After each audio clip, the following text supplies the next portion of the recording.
ഈ അടുത്ത് ഏറ്റവും കൂടുതൽ വിവാദമുണ്ടായ ഒരു വീഡിയോ ആണിത്. ഭക്തന്മാരുടെ വിശ്വാസത്തെ വ്രണപ്പെടുത്തുകയും വ്യാപകമായ രീതിയിൽ പ്രതിഷേധം വന്നൊരു പ്രവൃത്തി കൂടിയായിരുന്നു ഇത്. തായ്ലൻഡ് കംബോഡിയ ബോർഡറിലുണ്ടായിരുന്ന മഹാവിഷ്ണുവിന്റെ പ്രതിമ തായ് പട്ടാളക്കാർ ഒരു ബാക്ക് ഹോ ലോഡർ കൊണ്ട് ഇടിച്ചു തകർക്കുകയായിരുന്നു. എന്തിനിത് ചെയ്തു എന്ന് ചോദിക്കുകയാണെന്നുണ്ടെങ്കിൽ ഇതൊരു പുതിയ സംഭവമല്ല, അതിർത്തി തർക്കം തന്നെയാണ് പ്രശ്നം. ഫ്രഞ്ച് കൊളോണിയൽ സമയത്ത്, അപ്പോൾ കംബോഡിയ ഫ്രാൻസിന്റെ അണ്ടറിലായിരുന്നു, ആ സമയത്ത് വരച്ച അതിർത്തിയാണ് പ്രശ്നം. രണ്ട് രാജ്യങ്ങളും ഈ അതിർത്തിയിലെ പല പ്രദേശങ്ങളും തങ്ങളുടേതാണെന്നാണ് പറയുന്നത്.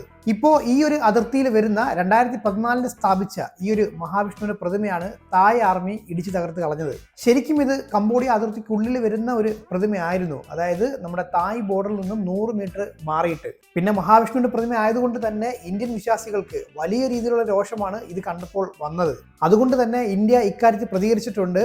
അനാദരവ് അല്ലെങ്കിൽ ഡിസ്റെസ്പെക്ട്ഫുൾ എന്ന വാക്ക് ഉപയോഗിച്ചുകൊണ്ടാണ് ഇന്ത്യ ഇതിന് മറുപടി കൊടുത്തത്. പക്ഷേ തായ്ലാന്റ് പറഞ്ഞത് ഇത് സുരക്ഷയുടെ ഭാഗമായിട്ട് ചെയ്തതാണ്, ഇതൊരു ആരാധന മൂർത്തിയല്ല, അലങ്കാര വസ്തു മാത്രമാണ് എന്നാണ്.